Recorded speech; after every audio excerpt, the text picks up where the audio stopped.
Ooh, the man of tomorrow, Savzu, the rated R radio star, Dr. Brian SOVRYN. Wait, didn't I say I wouldn't do these openings anymore? Well, you got one. Anyway, we are here for a little weekly Q&A. We're finally all caught up on that. And, well, you're getting the one for this week. And, oh boy, have I gotten a lot of questions. Should I more accurately say that Mrs. SOVRYN and I have gotten a lot of questions after our most recent couple episodes of the Sexoterica podcast, which everybody just seems to be loving. I haven't gotten, not a single piece of negative feedback from that. And this actually leads me to a very quick, side subject. Okay, got a little shop talk to get into in the beginning here, and this will actually lead well into it. And then we've got great questions to get into. We got some tech stuff, got some, well, we'll see all of what we can get to here. Definitely some mysticism as well, or esoterica, which is where the Sexoterica name comes from. Again, I'll get into that in a second. But look, here's the thing. So in the consumption of content, say like YouTube or Spotify or podcasts in general, okay, all of which are places that, anywhere that a podcast, including video, is available, everything I make, everything under that term of sovereign, SOVRYN, of course, as well as Sexoterica, all that, it's available everywhere, fucking everywhere, okay? But here's the thing, we don't,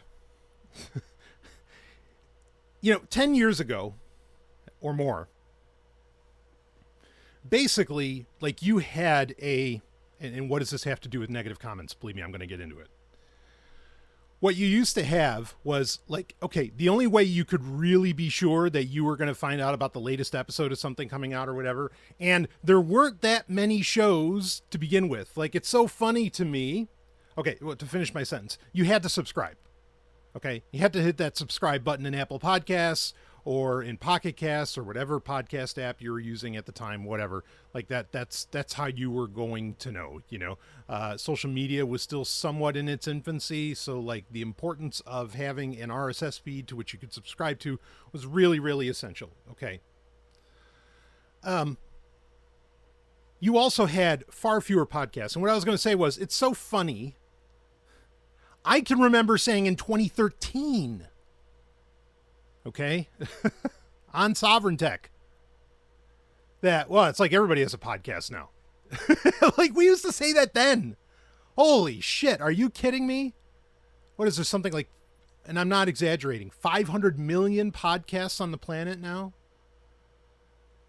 So, for one thing, it's almost implausible to subscribe, because if you subscribe to everything that you might find interesting, I know a lot of people do this is especially popular on YouTube. They do what they call aspirational subscriptions, right? It's oh yeah, well, I am interested in Aboriginal woodworking, but so I'm gonna hit subscribe, but I'll never watch those videos.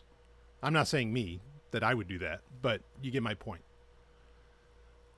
And also, the other part of it, too, is that sometimes a subscription is much like a thumbs up or a 5-star review, and that a subscription is sending a signal to the person who created the video or the podcast or whatever. Hey, I like your work. I'm not going to watch it all. I may never watch another video, but look, here's a like and a subscribe and maybe a comment. Sometimes we just do things that way. The ultimate point is that, and I've talked about this before, but we are in a media consumption paradigm. That word gets used too much even by me. Where subscriptions aren't the focus. It's more algorithmic. What do you run into? And there are times where this can be a very beautiful thing. I ran into a YouTube channel called Enzo Music. Okay, and this person recently did a Dolby 5.1 remake, basically, of the Airwolf theme. I wasn't searching for that, but it came up, and I was actually sitting at Panera in Portsmouth, New Hampshire, And like I was about to cry right in front of all those people while they're having their bagels. So like there is genuine value in that bit of surreptitiousness or serendipity, right? Like there's genuine value in that. I'm not going to say that, oh, the algorithm's destroying our mind. I mean, it is, but I'm not going to say that it's all bad. Okay. There are times where great, that discovery is really key. I mean, that's the whole reason I even make video versions of, my shows is really for the discovery factor. In fact, a lot of podcasts that have been around for a very long time, okay, only do video because they're basically told by their sponsors, advertisers, whatever, or they have the understanding that like, nobody's discovering you through Apple Podcasts or generally they're not. I mean, Apple's trying to work on that with like a different featured section, whatever, but that's besides the point. Okay. Nobody's discovering you that way. Nobody listens to like online radio stations really anymore. I mean, yes, there are some, of course. There always will be some who do something of anything. People still smoke. Unreal, but they do. Okay. So, but at the same, well, just like smoking at the same time, like it's so different. When I was a kid, everybody fucking smoked. Now nobody does. Okay. Anyway, I think you get my point. The only way you get discovered is through the algorithm on YouTube and Spotify. Okay. And maybe other social media networks, like those also, play a part as well. So negative comments, like, here's the thing, years ago, like I used to get so much hate mail, right? Like, I mean, so much. And sometimes I can still get it. I think there are people who still see me as like, I don't know, maybe they're trying to save me or something. So sometimes it can still drop, but oh man, it used to be so prevalent. Now, the reason it was actually prevalent was because if you were looking for, say, the type of news that Sovereign Tech was delivering at the time, like a decade ago or in that range, like to some degree, I was the only place you could go. And especially at that time, if you were like libertarian leaning or anarchist, like I was the only tech show in the game. Really. The only one. Sometimes I kind of think I still am, but I know I'm not. It's just like tech reporting in the anarchist space or libertarian space is very different now. Because now it's not so much about consumer technologies. It's all more about like, okay, how is the military and the police going to like, put the screws to me? Which is valuable. I'm not saying that isn't valuable. I'm not knocking it. I'm just saying that like that's what it's turned into. And well, whatever. So now, like, yeah, I don't get a lot of negative comments. Why?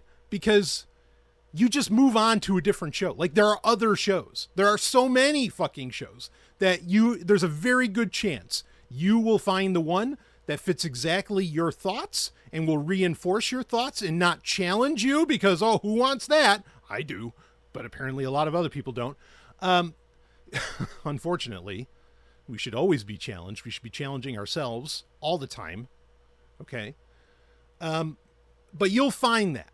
Okay. And now there's actually so much, you don't have to just listen to one show. You can jump around based upon, the subject and whatever. And so like the idea of negative comments, unless you're just going online to just like hate type or whatever, or angry type, I don't know what they call that. Why bother like trying to convince the host of anything? Just like go to another channel because there's always another fucking channel.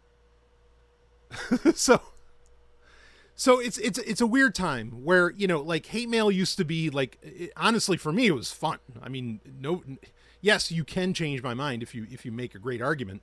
Okay.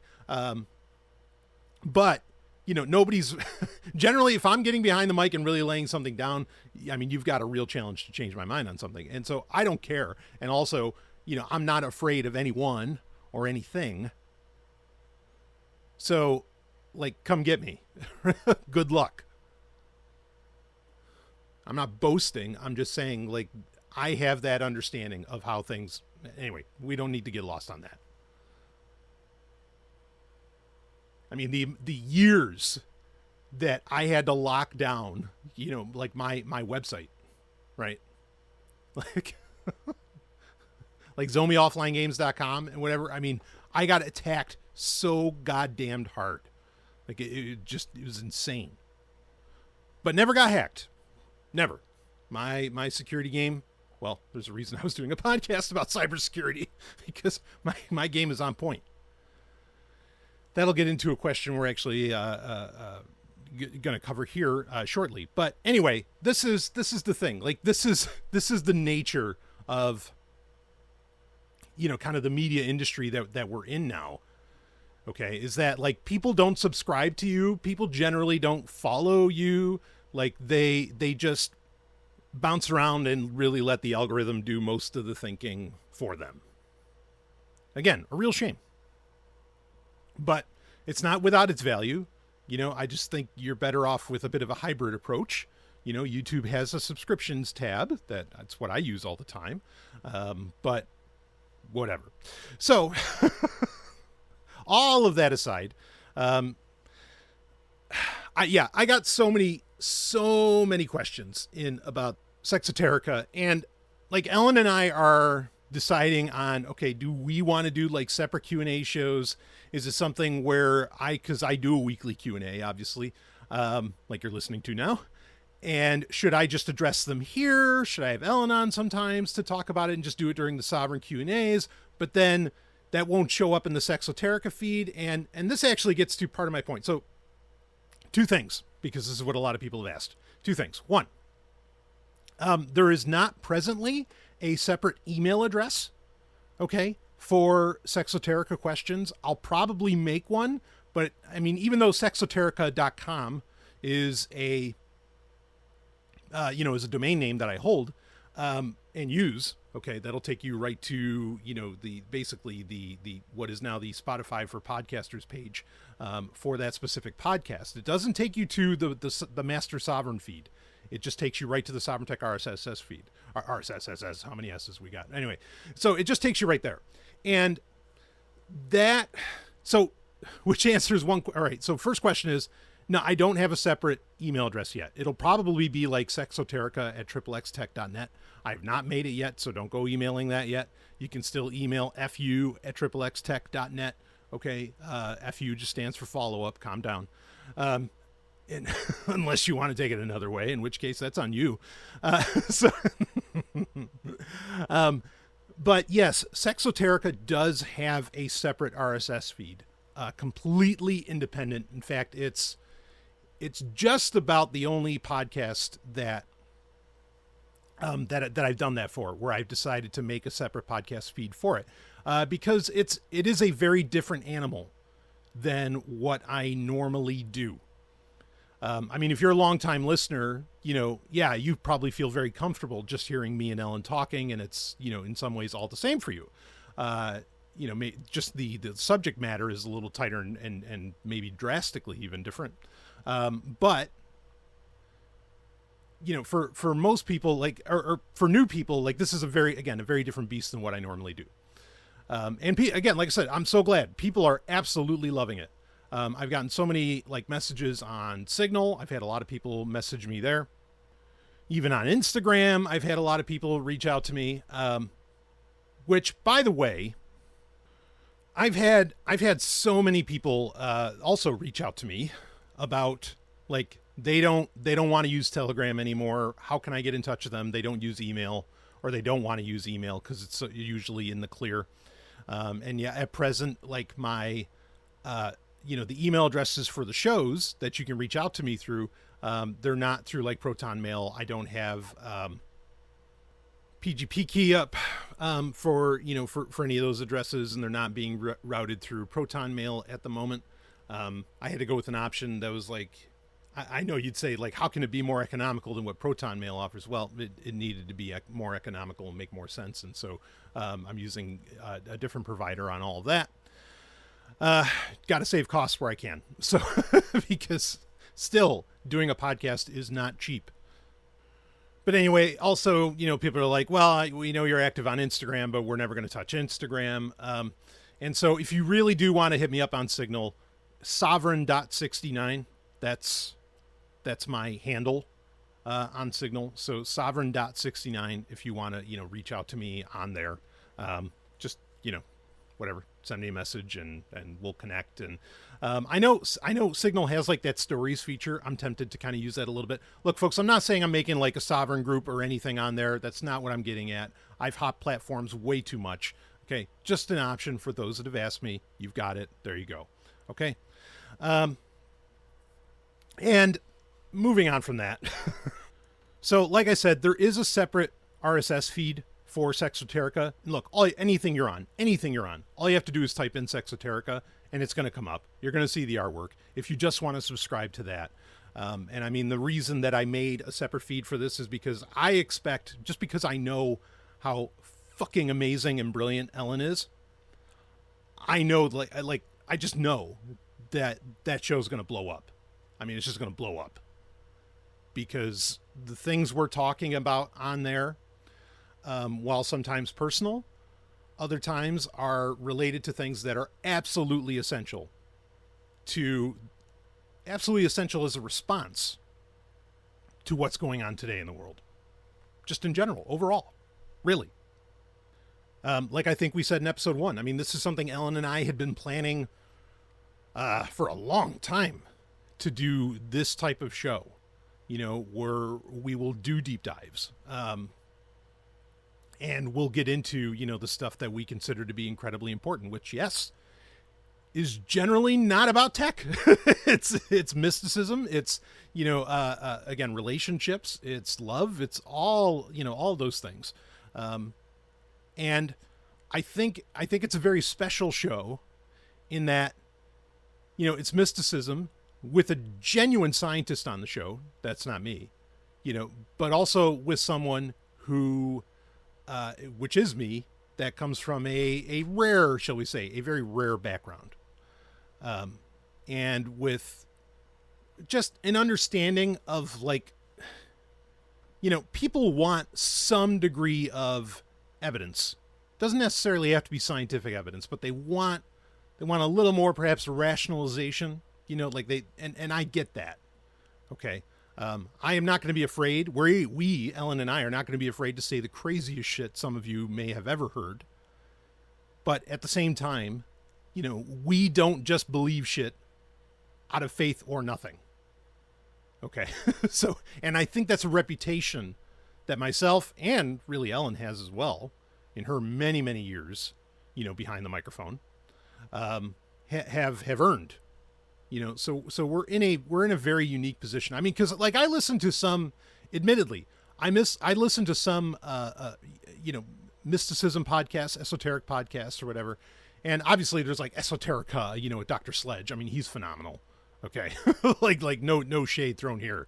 Huge fan. Would love to have him on the show at some point in the future. And yes, we're totally down for having guests on Sexoterica, even though primarily it's not going to be a guest focused show. Because those are still annoying as fuck to me overall. But I listen to other mysticism and quasi, I guess we'll say kind of conspiracy esoteric podcasts or whatever. And well, for one, much like was true in 2012 when I started Sovryn Tech, I didn't feel that my perspectives really on technology, but also on anarchism, were not being represented, okay, by the media at large. Okay, at the time. I also feel that, yes, there are people who very much get it. Okay, what I see as, at the very least, my lens, and I use the word lens, my lens on, the mystical and the esoteric. I still feel that it's wildly unrepresented. And it needs to be represented. Not that it's the truth, like I always tell you. No one ever has the truth, but plenty of people have a truth. And I do like to think that we, Ellen and I, are presenting a truth. And also asking important questions, which are often far more important than the answers. So, in general, like a lot of mysticism podcasts, I'm just wildly unimpressed with what's, being presented and put on offer. I don't mean that I disagree with their ideas. I mean, just in general, like the presentation comes off as not endearing, and there's problems, and maybe that's something that will get discussed over time, on Sexoterica or on Q&As or whatever else. So I don't want to spend a ton of time on that. But like I said, we have already gotten a ton of questions. People just use the regular email address, or they message me elsewhere. Like I said, some people even message me on Signal with these. And some of them were kind of the same. Like a lot of people, and look, I expected this. Okay. In episode 2, I talked about how, like, this person that Ellen was describing, okay, who was very attracted to her and, didn't follow certain protocols with me. Like, if you're going to have the time of day with my slave, you have protocols you need to follow. I had so many people message me or email me asking, tell us about these protocols. And I'm like, why? Because you want to sleep with my wife? Like, what? I was kind of hoping, like, so I figured people would ask this. I was hoping, like, at least a couple people would ask, like, I'm interested in this type of relationship with my, significant other. So, how do you recommend this get done? And, what works for you? And look, these are things that we're going to talk about over time on Sexoterica anyway. Okay. But I'm not going to go into, like, a huge dive on, like, what those protocols are here. Okay. The one thing I will say is there are different sets of protocols for different situations. Right. And, people like in the more traditional BDSM community, which Ellen and I don't think we see ourselves, like, in that, we're just doing what we're doing. Maybe we'll talk about this a little bit more when I get into some other questions. But, if you're in a certain situation or place or event, there are different protocols, right? And like in the BDSM community, there's what's called the high protocols, which seem to have fallen out of favor in the BDSM community, which is unfortunate because I think they're quite beautiful. But the high protocols, even when those were more popular, most people didn't do them 24/7. It was only at, like, say, specific gatherings or events or something like this. And so that's my point, is that, like, there are protocols that, are specific for certain situations, and then there's ones for other situations, bottom line. But I'm not going to do a deep dive on those protocols here. And in fact, I think I would much rather have Ellen here, for those as well, to discuss those so that she can discuss how she feels about them. And that way, I don't care what people think. Ultimately, we're happy. So why the fuck should I care about what other people think if me and my wife are ridiculously, preposterously fucking happy? What possible opinion of yours could matter to me if my home life is 99% of the time joy? I mean, because, there's always externalities in life that gets in the way that can affect you at least 1% of the time. Why would I care? Okay. Anyway, just to make that fucking clear. But at the same time, I like Ellen to be represented. And I also enjoy her expressing, her, for lack of a better phrase, her femininity, and how she, feels about all of these things. I think it's far more interesting to hear from her than it is to hear from me. So anyway, I'll get into those another time. How about that? Okay. I just had so many emails on that. I wanted people to know I'm not avoiding it. Okay. It's something for a better time. And when Ellen can also be a part of it. Let's see, I had a few other people. Who was the dead person you said you talked to? Was it a family member? Actually, one person, this was really sweet. And I'm not going to read it here because I think it was meant to be very private. But a person, expressed, like, an experience they had, where they did talk to a family member. and it was, boy, that was really powerful. But what I was expressing at that specific point in time, it was not a family member. I'm not going to say that I haven't like experienced family members who are quote unquote dead. You know, like I'm not gonna make that hard claim here. Okay, again, that's a separate subject. And you know, look, like Ellen and I want to be so transparent with people and courageous. Transparency requires courage. You know, and in sharing with you. Okay. So that you feel, and part of the reason we want to do this, so like, I don't want to hold things back, but part of the reason we want to do this is because, you know, there's a great saying that the permission you're looking for does not exist. And that's a beautiful thing, because what that's basically saying is you have the freedom to just go and fucking do it, whatever the fuck it is that you're doing. Permission just doesn't exist. At the same time, we do have these societal mores, it seems, that do lead us to think that we live in a permission-based society. And so we want to discuss a lot of these things so that others have the permission to really open up about this stuff. Okay? Like I said, you know, like to quote Gordon White, you know, I want to be the guy from the EPA going down into the Ghostbusters basement at the fire station and just turning off the fucking vault and letting all the ghosts free. Like, I am so there to do that. I am ready, baby. Anyway, I mean, really, we need to remystify the universe in general. Like, it needs a remystification. And that's a whole separate subject, and one that we will certainly, you know, get into more on Sexoterica.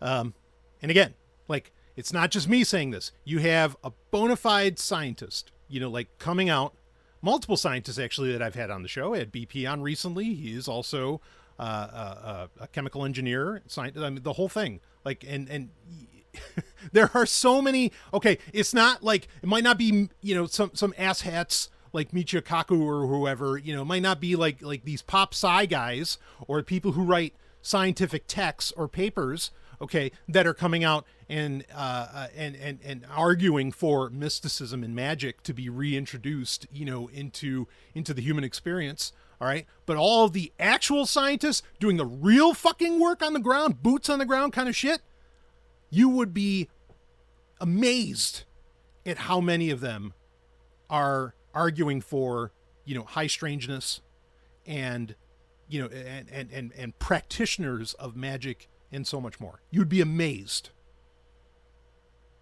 And I'll try and get as many of them on as I can, okay, on whatever show, you know, for them to you know, to say, it's like, no, actually, John D was fucking on to something, you know. I mean, he might have been on something too, but at the very least, he was on to something, okay, you know, I mean, whatever. So we'll make that happen. Anyway, yeah, I'm not so interested in people that have, like, you know, had like these long book writing careers or quasi documentary careers that have worked in the conspiracy space. Not saying that they haven't presented valid things out there, but a lot of them, their financial incentive is to do what they're doing, and, you know, and to walk a tightrope. Okay, like, really walk a tightrope with, like, oh, you can say this, but don't say that. No, you know, you have to say that 9/11 was this. You have to say this. I mean, you run into all kinds of problems there. Okay, but moving on from that, or back to kind of the initial question, the dead person I talked to. I'm not, and you're going to think that I'm being contradictory here. I'm not. This is a very large subject I want to get into. Okay. And so I want to present it at that time. It's not something to just be dropped in like a Q&A or whatever. And let me just say that it is somebody who was, maybe is. And I said, okay, it's somebody who's incredibly famous. I mean, that just about every human being on the planet would know. They're not ancient. They existed in the 20th century. And I said that, you know, the supposed dead. I know I use that term because the person brought that up. The reason I said that is there's debate whether or not that person actually died. And I don't mean that like, oh, they ascended or something, or like, they're like, Saint Germain or something like that. And they're, immortal or something along those lines, even though they may be. That's not what I was getting at. What I'm saying is that there is a popular notion that this person did not die when it was claimed that they died. Okay? But wildly famous person. And someone who, well, anyway, I'll save that. I'll save that for a future episode. Okay. And it is something that I will talk about in depth. And it wasn't just one occurrence. It's been many, many occurrences, actually since I was a teenager.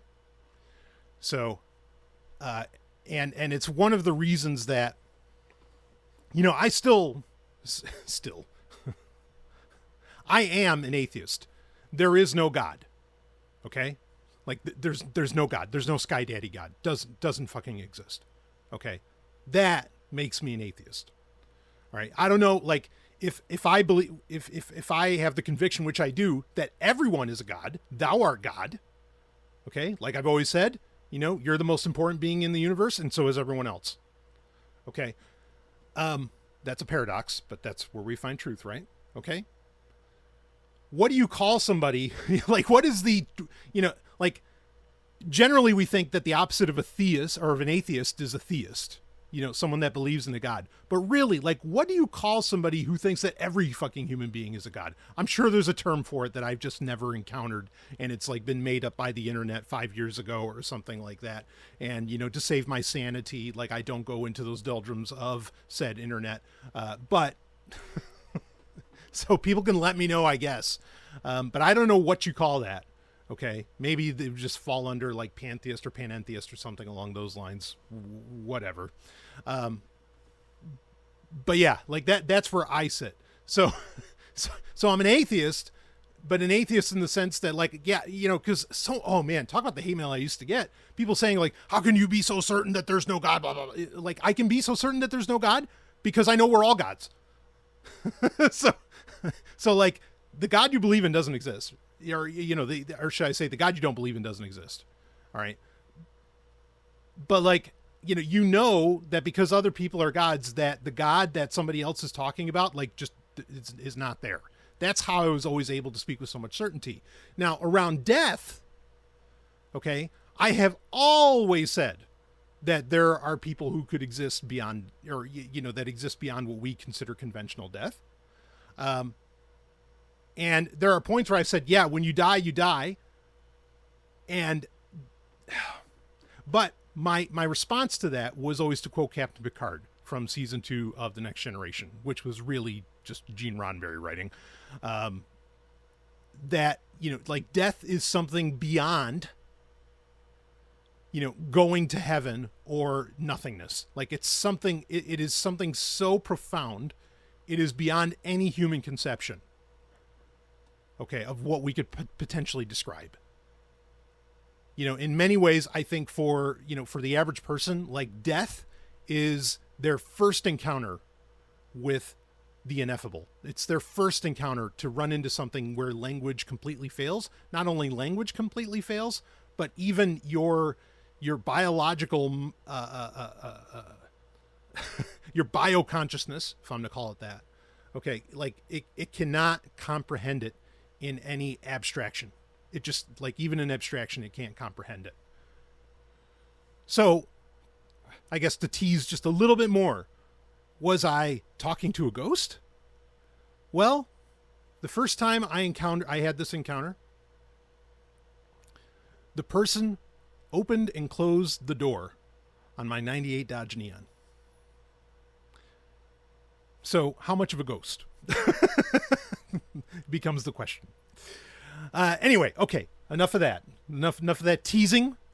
But, if you have other stories, I was really honored that somebody else shared a story with me. You're welcome to share your stories if you want. And if you want me to talk about them, or, you want my thoughts on them or whatever, and get them in a Q&A or something, just tell me that expressly. Okay. Otherwise I'm going to keep it private, because for me, it's been a very private thing that I've never really talked about, openly on a show. So Anyway, let's see. All right, I've been talking about Sexoterica for a while here, but I think a lot of people were wondering about this. And again, this is something where my very quickly, my plan is to release them on Saturdays. Okay. What can happen though is because people are fucking obsessed with video. These videos are like depending upon like, if it's like episode 2 of Sexoterica, that was 2.5 hours some odd episode. That was like a 30 gigabyte file. And I have to upload it to 6 different services. 6 different services I have to upload that video file to. And that's even what generates the audio file via Spotify.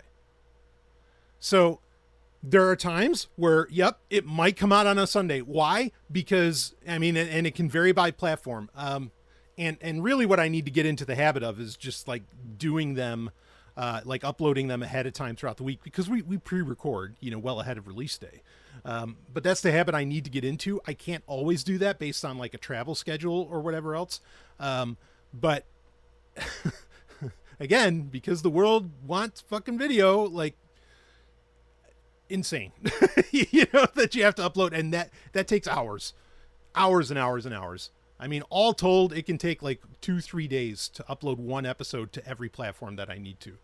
Okay. Depending upon like my internet speeds and internet connection. So I don't know how I think this is actually the reason. I know a lot of people are like, oh, attention spans are so low. People are doing shorter videos. Long form content isn't there. I don't know. I think there's somewhere in the middle where also like these content creators know they have to upload like by the minute. And so they're doing shorter and shorter content because that's the only thing they can get uploaded to Spotify or YouTube in time, or Instagram or whatever in time to be, to strike while the iron is hot, as it were, of whatever dumbass news is happening in the moment, which I also hate reporting on. I hate in the moment stuff because anything going on, you need to take time with it, but that's a separate subject. Okay. So as long as I haven't lost anybody yet, let's keep going. Got 2 tech questions that I want to get into. And then maybe we can get into a little more esoteric shit. Okay. So, I also recently did with my brother, I did, the Switch 2 review. I've had a lot of people ask me about that, what their, our recommendation was just wait. That is still my recommendation. I mean, there aren't even like enough games to really justify like being on top of it. But I did have somebody message me, saying that they were really interested in getting their hands on one. And they were wondering about accessories and all that, and like cases and everything. I'll as far as cases go, we're in a very weird scenario right now with this, because Nintendo is going to Nintendo. And what I mean by that is like, man, do they protect their fucking IP and hardware so goddamn hard? I mean, harder than the only company I could almost compare them to would be like Apple or something. Like they are so on that game. And one of the things that we've learned is that there is, I think it's hardware encryption that is preventing most third-party docks, because the Switch 2 docks, and then it can, stream to or not stream, but then it can, play on your television, right, on a bigger screen instead of the built-in screen. But a lot of third-party docks do not work. They won't even charge it. And it's all because of this, and I think it is hardware encryption that they're using to prevent that through the USB-C port. So like power delivery is affected. Like everything's affected. I'm not surprised in the slightest by this on Nintendo's part. Do I like it? No, I do not like it at all. But so with accessories, just like with the games for Switch 2, it's way too early. It's just way, way too early. The one thing I'm going to recommend, though, that I don't think Rob and I touched on, okay, well, I'll recommend a couple things, but one of the things I'm going to recommend, okay, is get a screen protector for this thing. Like that, I don't have a problem. Like Rob and I talked about, like the LCD screen that is on the Switch 2 is very nice. Is it an OLED screen like on the Switch 1 OLED? No. Okay, so the blacks aren't as deep, but I have no complaints. And I really don't. I think it's a stunning screen, and the size of it's great. No complaints. I have one complaint though. Okay, I say I have no complaints. No, I do have one, and that is it is not protected by glass. That is a very scratch-prone piece of kit. The screen on the Switch 2. So get a screen cover on that as quickly as you can. In fact, I think Nintendo. This is one thing that shocked because why would Nintendo put anything out there for free? I mean, just look at the Welcome Tour game. Still got to make $10 on that, which should be a pack-in, but it's not. Any of their case accessories, their official case accessories that they're selling do come with screen protectors. I think Nintendo knows that they skimped out on screen protection on the Switch 2. Now, obviously, this will probably be some kind of value add, perhaps when we get a Switch 2 Pro or a Switch 2 OLED or whatever the fuck they want to call it, in the future, 3-4 years down the line or something like that. But I get the sense they really know, because I'm amazed at the fact that they're basically giving you free screen protectors with almost any case accessory that you buy directly from them. So I'm blown away by that, because that's very un-Nintendo. Okay. So definitely get a screen protector on that. Of course, I recommend glass screen protectors, not just because they offer better protection, but also because, folks, please, let's try where we can, in the little places that we can. In the electronics world, it's almost impossible, but where we can in the electronics world, get away from plastic, please. Stop wasting plastic as much. And yeah, I know the glass screen protectors have plastic screens over them to keep them dust free and protect and whatever. I know, but at the very least, do what we can to eliminate plastics. Okay, so there's that. As far as cases go, look, I have a D-brand kill switch on my Switch 2. I was very early on in the pre-order stage with that. You only saved $3 in getting them when you pre-ordered back in, I think that was back in May or early May, or maybe it was, something like that. Anyway, D-brand does, where I can, where a device that I have will take a case, 9 times out of 10, I'm going to put a D-brand on it. They're just that good. It's not, I don't even give a shit about stickers. I mean, they're fine. They can be nice, but it's mainly just that they make really, really solid cases, grippy stuff. And I love their marketing. The way that they are such assholes, even to their customers, is wonderful. It is just wonderful. And I think the reason that it's wonderful, first off, it's funny. Okay. Because I don't take any of it personally and none of it's true, at least not for me. What works for me is that how they are speaking in jest in general. Okay. Now I know so there's a whole fiasco around the kill switch case for the Switch 2. I don't need to recall it here. Okay. Not with much depth, but they had to walk back on stuff and whatever else. And I totally get it. Where they basically pulled a Steve Jobs where they were you're holding it wrong. Okay. They blamed the customer on this, and eventually they recanted or they walked that back, and I'll get a little bit into this. Okay. But the way D-brand talks is the way that I think most companies actually just straight up think, but they hide it all behind corporate speak. And I just love that D-brand doesn't hide behind corporate speak, but also I think they genuinely do. They have, based upon what they make, they do have a passion for the space that they're in. It's just unavoidable to see. It's there, and also none of it is cheap-ass China crap. And most importantly, and this speaks even to the Switch 2 kill switch situation, when they fuck up, they generally make good on it. Someone's going to send me a bunch of Reddit posts where, no, this person didn't get their Ghost 2.0 case, or, whatever. But I mean, in general, and even then, sometimes I doubt those stories. Okay. Because, most other case companies hate dbrand. Why? Because dbrand generally, not always, but generally delivers exactly what they're talking about, and just has like a really passionate, like, shall we say, fan base, customer base. Okay, so all of that said, like, again, I love what they've got going on, with so much of what they do. So the kill switch case for the Switch 2. So I have one. It is a very nice case. Like the way that it covers it, the way that it increases the grip size on the Joy-Con. Okay. And in fact, what also makes it nice is that when you detach the Joy-Con, which that's also rare as well, that you get cases that are wraparound, like the kill switch is, where it still allows you to detach the Joy-Con while not removing the case. That's on the rarer side. Okay. Not just for the Switch 2, but also for the Switch 1. There are always kind of like weird solutions for that ultimately don't end up protecting the system. Okay. So, I applaud them for that, but also the way that the grips work on the case and the added grip on the Joy-Con, when you put it into mouse mode, when you slide out a Joy-Con 2 and put it in mouse mode, like it feels more like a mouse.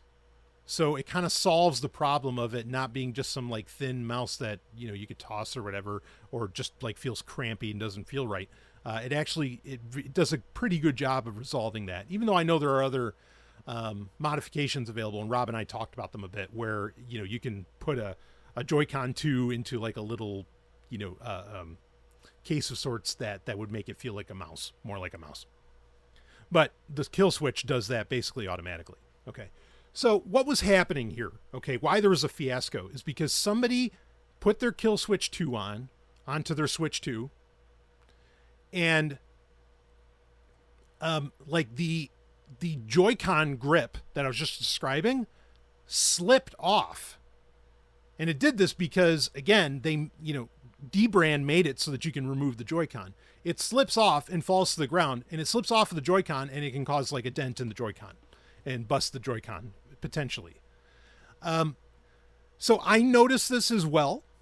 Okay. Like when I had it, I'm like, all right, I want to see if I can replicate what happened. And I was able to replicate it until I made sure, and this is a weird thing. So on the right-handed, and most people are right-handed, so I could see maybe how this happened. I'm not blaming the user at all. Okay. But I'm also kind of not blaming dbrand, because for it to do all the functionality that they needed,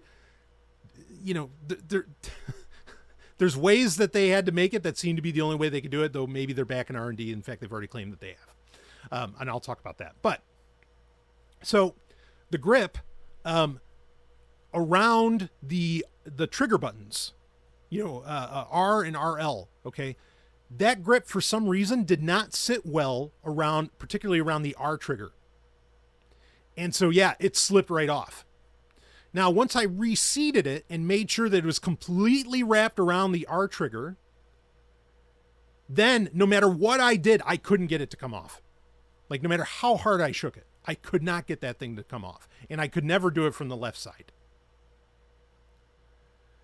So I experienced the same thing everybody else did. And I'm not going to necessarily say it was user error, okay? Because, like, just the way that the kind of the TPU or whatever of the case, like kind of bent around it, like it just lent itself to causing that to not grip well around particularly the top of the right Joy-Con 2. But once I fixed that, like, once I set it right, again, I haven't had the issues since. And that case is made like a fucking tank. Like you could take that thing into battle, and I love it because I can, one of my main bags that I use is just like an open tote bag. I mean, it's like or duffel bag, I should say, where it's top loaded, like an old military bag. And I can just toss that thing in there and I don't even think twice. like anything can bang around in there, whatever. I could go on a Baja and that thing's going to survive and be more than fine. That case is going to last longer than my Switch 2, I'm sure of it. So anyway, so overall, I really like the case. Now, when I got mine, okay, they actually had already sent a potential solution, which was they sent you little stickers that you could attach to the inside of the grip to allow it to stick to the Joy-Con. okay, and fix that kind of grip issue. I don't want to do that, partly because there's times where I might want to take the Joy-Con 2 out of the grip and put it into the dog bone, so that it holds like a Pro controller. So basically, this is the option that dbrand sent to people who use Kill Switch. And they also said that, well, look, we're going to go back in R&D, and if we can come up with a fix, like a redesign that will make this work, we will send everybody the redesigned version. So, I mean, look, they've done everything that any company could do to make it right. Okay. So I don't have a whole lot of hatred towards dbrand here. In fact, quite the opposite. And like I said, I actually love that case. So I think the Kill Switch from dbrand is a great option. But yes, you've got to be cautious. You've got to be careful of that. You got to pay attention to that. And try it out safely, hold it above a mattress or something, because you'll see what happens. But then I think you'll quickly see what you can do to adjust it. Or, again, you can use the sticky stuff, whatever, like go for it. So that's my recommendation for a case. Like, it's just the best one.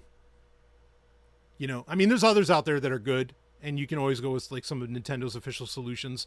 But I think that this is like, and especially when you have the game card case and everything that comes with it, like this is just such a great all-in-one solution. What it does for mouse mode, all of that. And even the adapter that allows you to connect it to the dock. It'll like sit outside the dock. I think that's great. I love it because it shows off the Switch 2 more than the normal dock does. So I like that a lot. And you get the little Joy-Con skins and all. I mean, like, I think you get great value out of it. Okay. And I think it really, really does the job. And again, after that first time, for me, it's never happened again. So I don't need to shill for dbrand. They're not a sponsor or anything like that. I'm just telling you that I think they make the best shit on the planet when it comes to protecting devices. Just flat out. Flat out. So anyway, there's my recommendation on that. Let's see. So, okay, next question. Hey, boy. This is a big one. Boy, how long are we going to go with this Q&A? All right, yeah, let's do it. Let's do another tech question. I spent so long talking about Sexoterica, so that's on me. Let's see. Stallion. There's a lot of N's here. Then the man. a lot of N's. Thank you. This is actually sent to me on Instagram. I'm finally feeling compelled to get a personal laptop again after years of using a work laptop and my personal iPhone. What's the best option for pairing with an iPhone? Should I just go Mac? Should I go with your beloved Linux? And with Xbox seemingly dying, I'm also interested in maybe just going Windows, as that's where the Xbox community will be, question mark. Also, wow, this is a lot. Also, what browser should I use in this? What do you call it? Tech stack? Yeah, this would be called a tech stack. Yes, you're right.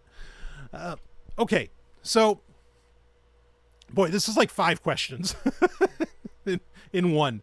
But I guess I'll go over it. I don't know how many times we've had a question like this in 2025. And these are the kinds of questions you could revisit, honestly, like every 6 months or even shorter. But we'll go with it. So, yeah, all right. So you're getting a personal laptop again. You've been using your work laptop, right? And you have an iPhone.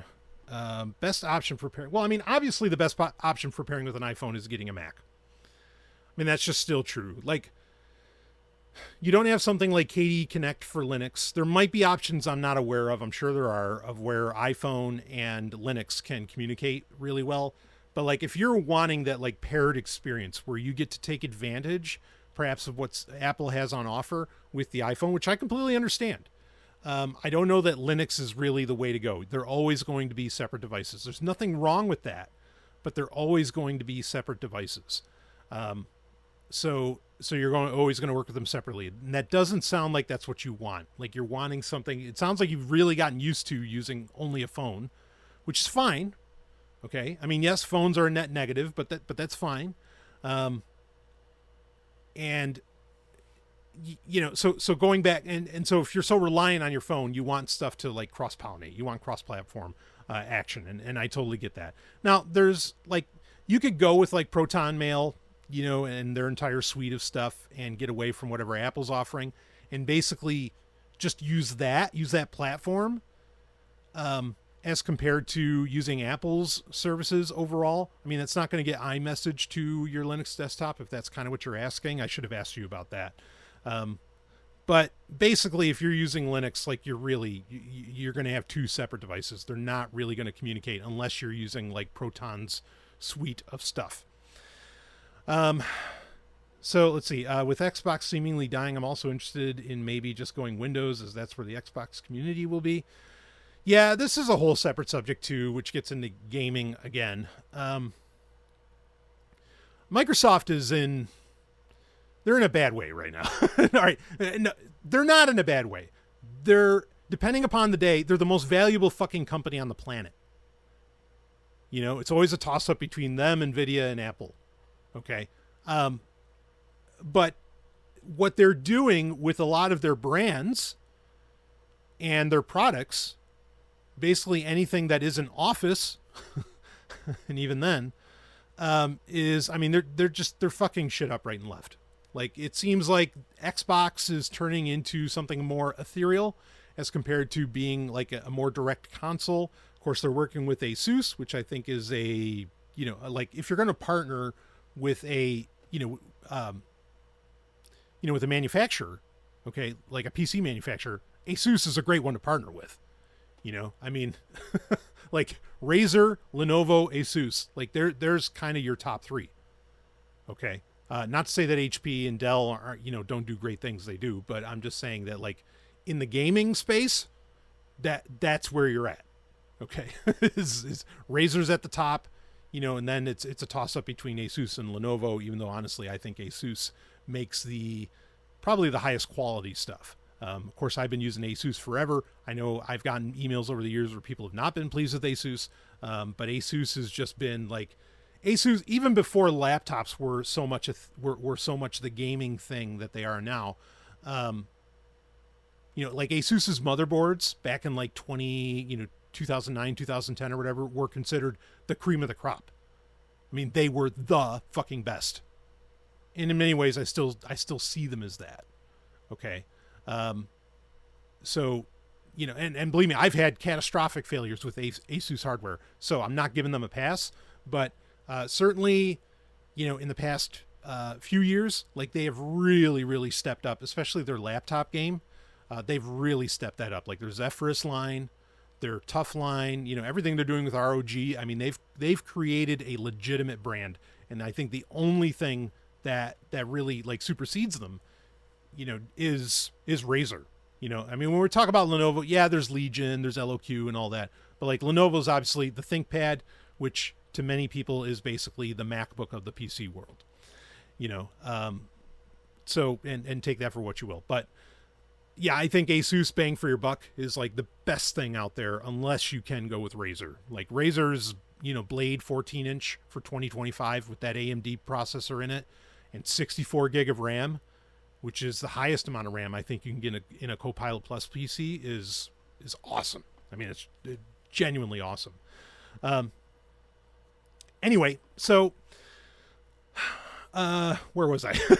Okay, should go with your beloved Linux. Yeah, I mean, if you're stuck on iPhone, I don't think Linux is your best choice.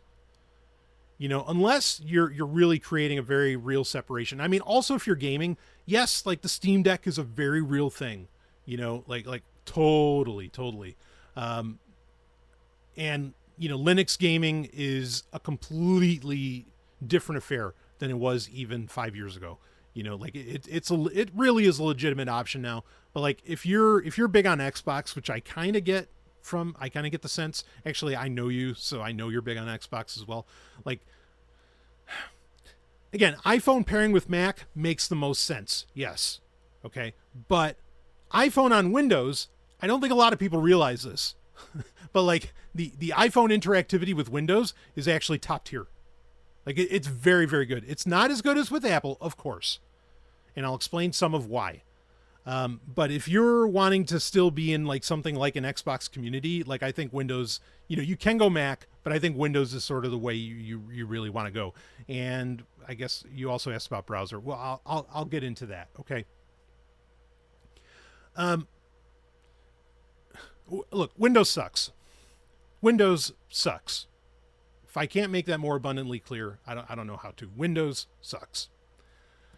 But as I said before, yes, the operating system sucks. The software is fucking amazing. Surprisingly, Apple's software on Windows is amazing.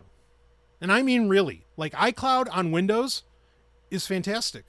It's, I think, next to Bitwarden, it's literally the best password manager system on Windows. I did run into an issue, or I know there's been an issue where like the Firefox password manager, because there's an extension that Apple makes for web browsers that allows you to use the, work with the password manager in your browser on a Windows machine.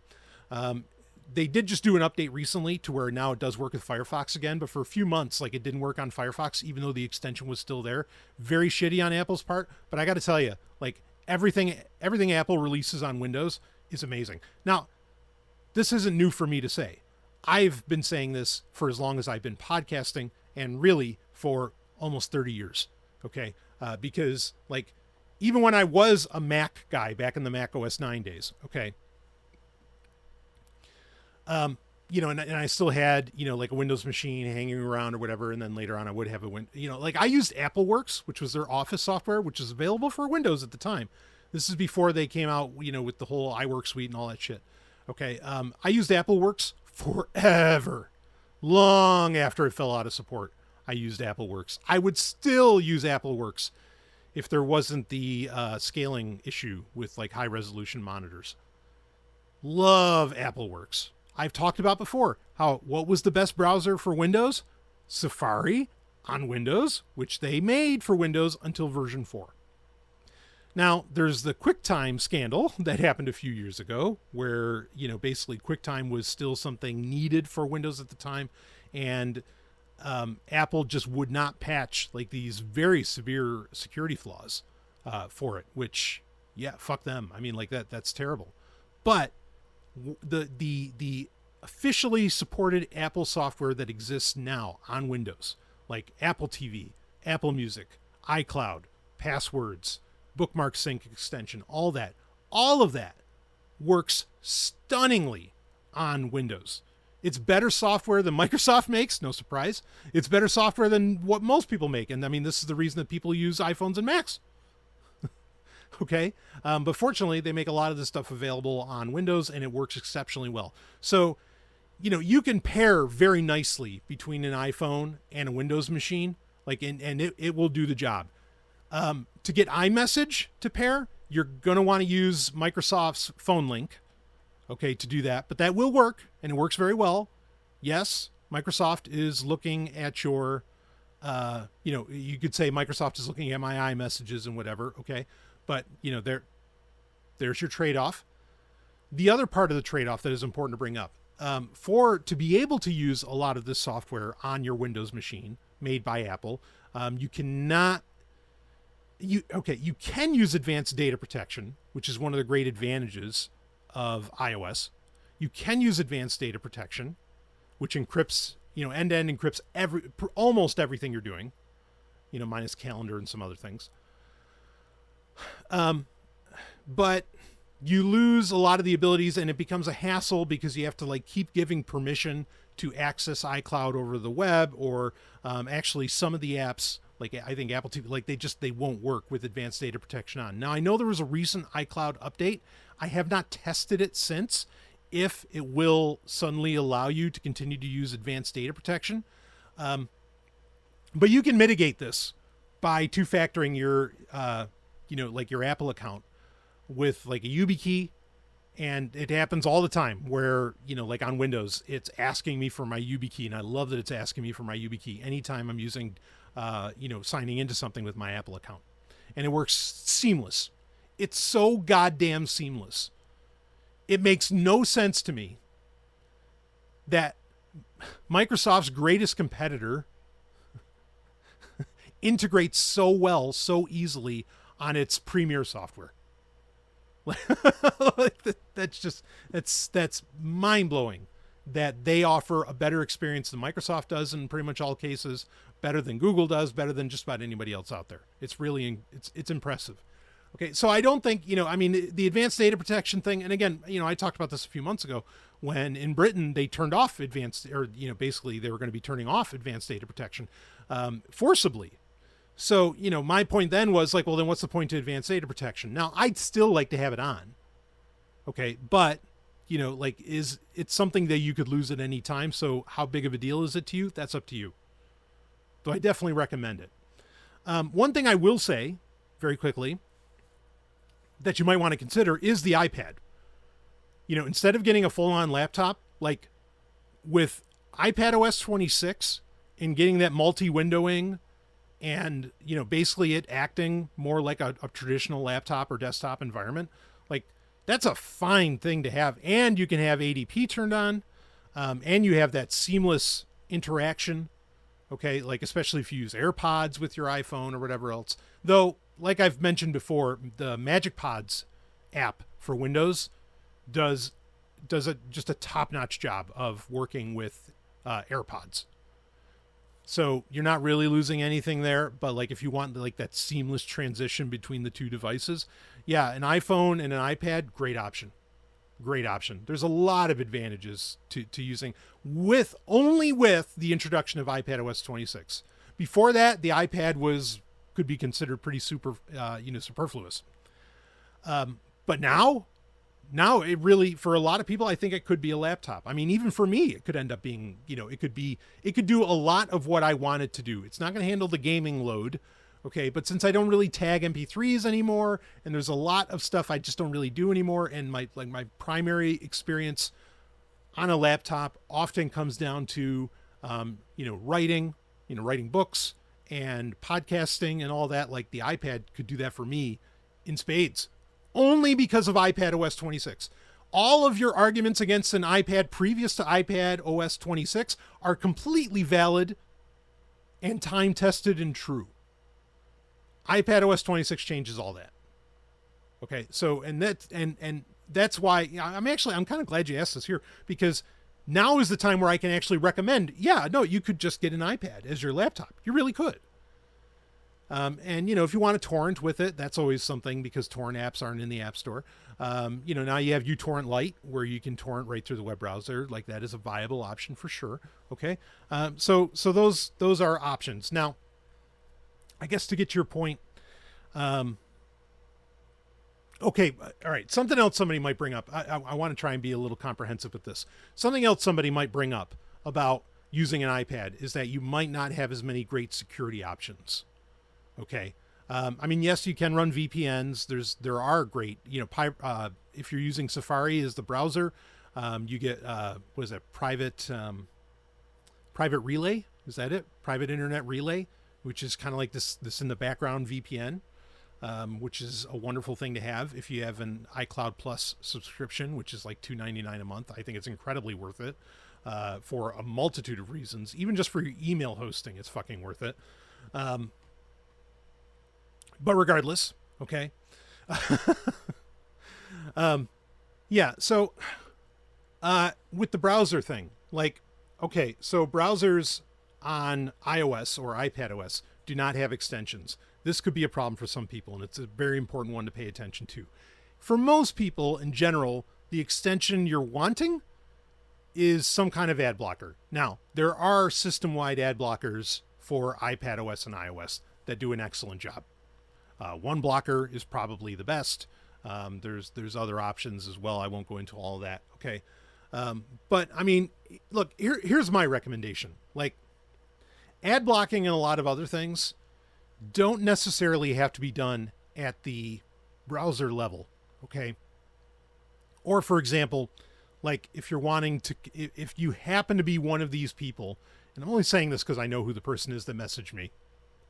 If you're even moderately interested in, say, like the cryptocurrency space, or maybe you're getting into Web3, and in fact, maybe that's why you're wanting a personal laptop again, just a guess. You can, like, there's great services like NextDNS, which it's like $20 a month, and it'll give you, like, it does ad blocking. It will basically make it so that no matter what web browser you're using, you can get, say, that Web3 access or whatever. Like, it gives you so many options that all you have to do is run the app. Like, you program it on the web, on NextDNS's website, all the features that you want, everything you want turned off, all that jazz. Okay, all the protections, everything. And it'll give you a code for, for your setup. And you just put that, you put that into the app, and they have the app for iPhone, they have the app for every platform. iPad OS, they have it for Windows, they have it for, Linux, Android, Mac OS, obviously, like all over the place. Okay. And I think like NextDNS is just like the best service that so few people are talking about. I leave it on 24/7 because it also doesn't have the battery drain effects that a traditional VPN does. I still use a VPN when I need to. Okay. And I have a VPN running more often than not, but I also have NextDNS going in conjunction with that. And for $20 a year, oh man, is that so worth it? It is so worth it. Everything that you can do with that and that you can set up. Every penny. So, because a lot of people are like, well, I don't want to use, Chromium-based browsers, say, because, they don't have the full-fat version of uBlock Origin anymore. Again, valid opinion. Or, I'm using Brave because I want this or that. I mean, here's the thing, is that NextDNS can basically give you any feature, almost any feature that like makes you choose which web browser you want. It just does it and runs it right through your entire DNS, like through your computer, so that you don't really, it eliminates a lot of the particulars of why people use specific web browsers over others. Okay. So if you're running NextDNS, that really changes like what browser should be valid for you, because you could choose just about any. And I don't think you have to be so stuck with like using Brave or something else, because NextDNS is handling a lot of that traffic. I'll admit I use Edge a lot, and I'll have, like I mentioned earlier, there's the bookmark sync extension that goes between, that can go between an iPhone running Safari or any device running Safari, iPad, whatever, and, desktop Edge. I don't use Edge on generally. I mean, on an Android device, I wouldn't mind using Edge, but there's other options that are available there if you're using Android, and there's a reason you use Android, and so you go with those. But like on iPhone, I wouldn't use Edge. I would just use Safari, because really everything's Safari, and also you have that private internet relay, which I think is a great technology that you want to be able to use. Okay. And so generally I'll just have, like I say, the browser so much doesn't matter to me. What's more important is using, a service like NextDNS, or having a great VPN. So, you can go with Firefox for very legitimate, good reasons, just to like not have a monoculture. Okay. Of browser engines. That's a fine way to go. But like, if you're going Windows and iPhone, and and it sounds like your primary device is more your iPhone, like stick with Safari and just install like Apple's extensions in whatever browser that you happen to use. I mean, you can kind of change the way you think about things. Not so much that like my device matters or whatever, but you can be a little more, if you want. I'm not saying this is a good idea. I'm just saying if you want, you could be a little more cloud first and think that your browser is more your operating system than anything else, and that the device doesn't matter and all this. And certainly that's a valid way to go forward in the present world, interconnected world that we live in. And in that case, just take your pick. If you are going Windows, I mean, here's the thing, like my recommendation with a Windows laptop, and part of the reason that I use Edge, fuck Microsoft. Okay. Part of the reason I use Edge, one, it doesn't send my goddamn laptop fans into a frenzy. Like I used Brave for a while, and Firefox, I expect that because it's a power user browser. It's meant to take all that power. That's why I want to run it. Okay. But Brave, I was hoping it's like, okay, no, I have the advantages of, say, somewhat of the advantages of Firefox, obviously not the browsing engine. But it's also, Chromium and has like some nice battery options. Oh man, anytime I run Brave, like my laptop, I mean, I could cook eggs on that thing. Like it's so fucking bad. Anytime that I turn on performance mode on my laptop, which I want on all the time, it just scoops all that up. and acts just like Google Chrome. It's so fucking annoying. So with Edge, that doesn't happen. Sleeping tabs is a killer fucking feature with Edge, because otherwise those tabs are just constantly running and eating your hard drive, to say nothing of your power usage. And I mean, really eating your hard drive. Like many tabs are an early death for any SSD. Just the reality. But you have to go through Edge line by line, and you have to turn off a bunch of shit, and you have to do whatever else. But I think Edge probably has to be, as far as like the mainstream browsers, it's got to be the fastest browser out there. Like, it's insane how fast that thing is. I mean, shit loads. I mean, it's just snappy as fuck. Almost regardless of what kind of internet connection you have, it is so fast. So I'm very impressed by that. And just the UI, like they were really on top of the vertical tabs things. And I mean, I know Brave can do that too, and a bunch of other stuff. And again, like, yeah, I can put uBlock Origin Lite on it, but I don't even really have to do that, because I can just run NextDNS, or I can run my VPN, which can also, basically act like a pie hole where it can block ads and do everything else.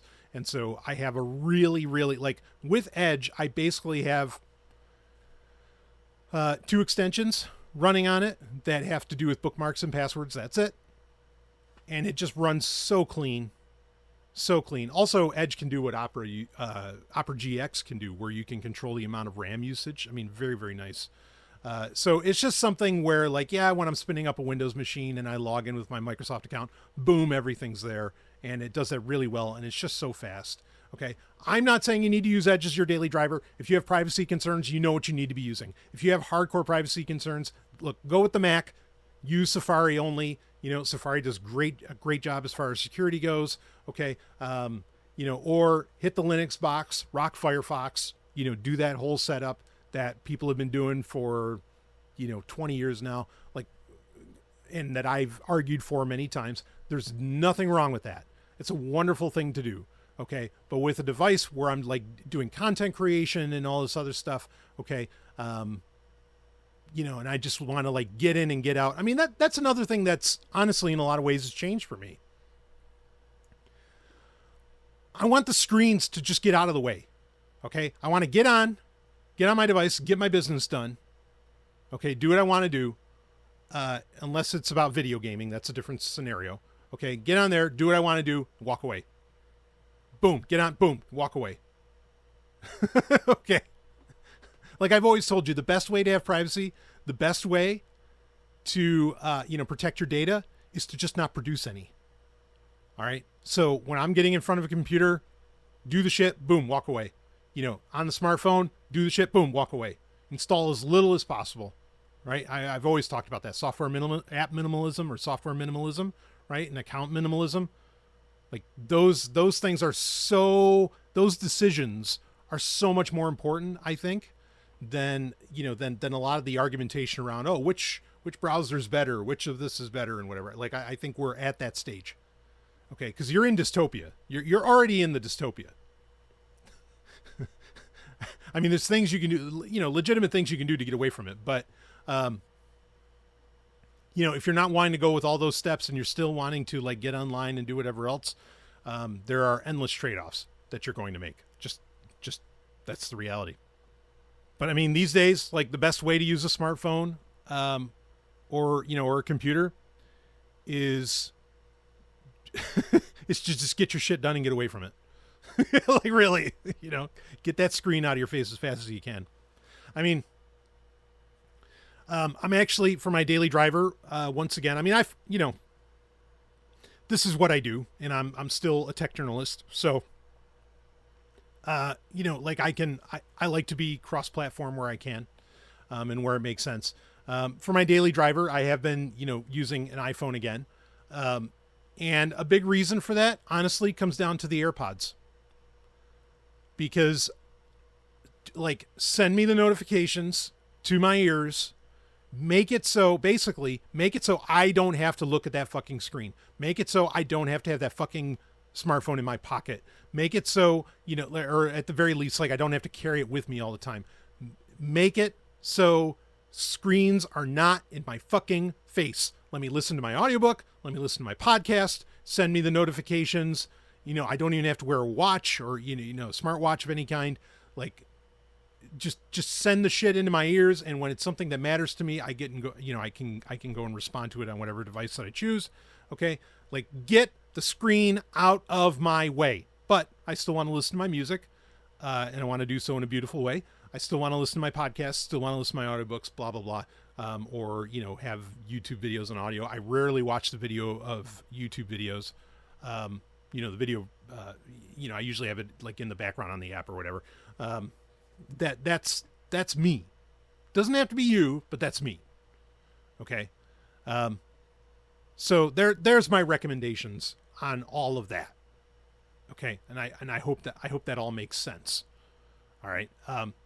Again, the next DNS thing, I really think, and it's not a hard techie thing either. Okay. I really recommend, I think everybody should be running that.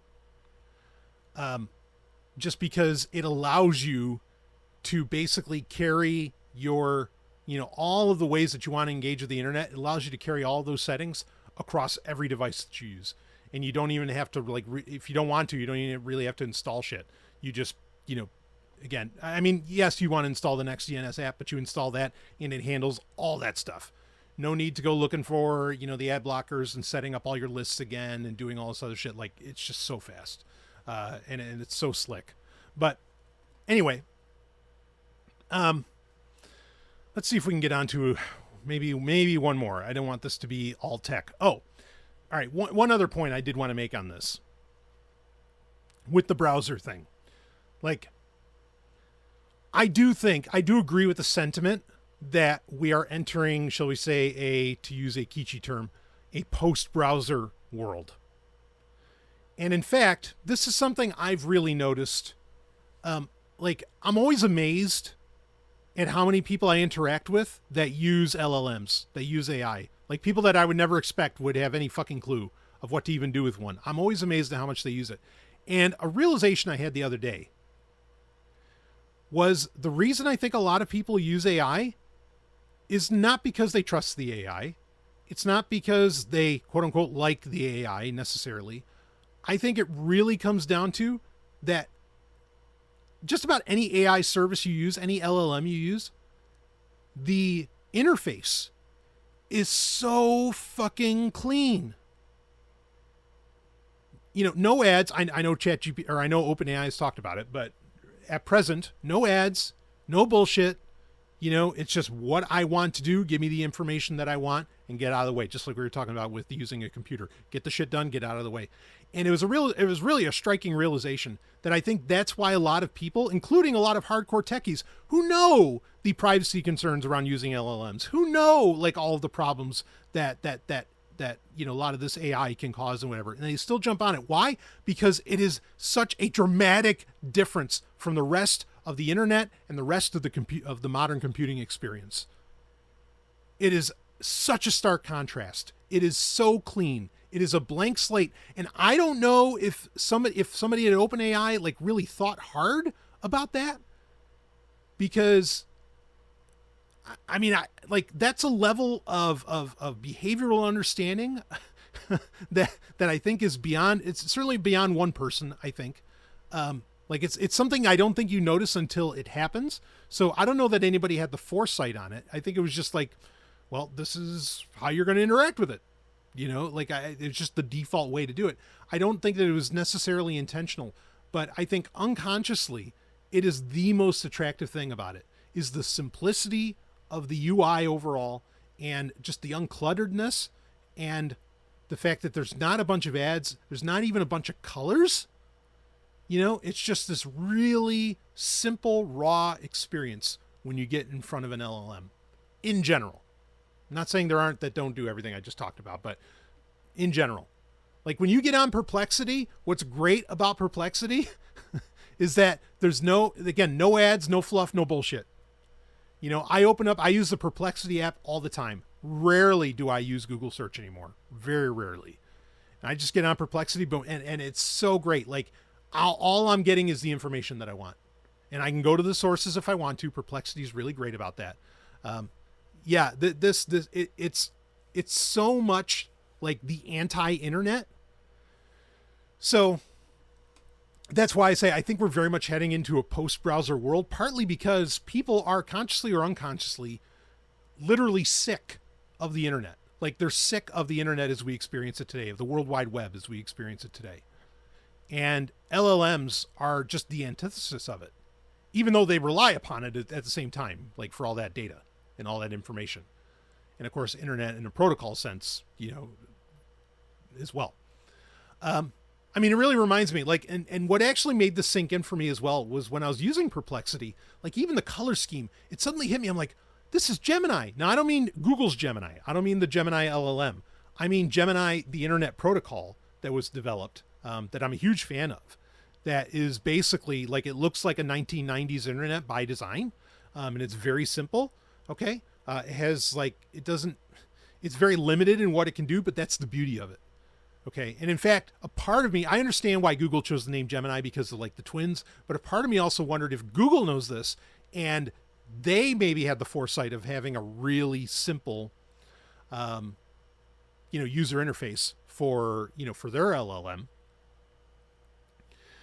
And they might have been inspired by the Gemini protocol as much as by the name Gemini of, the concept of the twin, or in this case, the digital twin, that they're trying to build of you, right? Right? And everybody gets scared. But anyway, yeah, it's something that really struck me, how much Perplexity looked like the Gemini protocol. And I was like, oh, that's why this looks so great. That's why I want to run to this so quick instead of, other search engines or tools. And anyway, so that's something to think about. And like Perplexity in particular, they're making Comet, I think is the name of it. They're actually making an AI-based browser, which I think is only going to be a huge hit. Like, really, I think that's going to be massive. I think, who is it? The browser company, the company that made Arc, the Arc browser, like they were onto something in that. No, we need a dramatic reimagining of what the web browser is. And I think their mobile version actually got closer to it, where the mobile version was like eliminating the whole concept of the browser. And it was basically like almost like an AI search engine. Okay.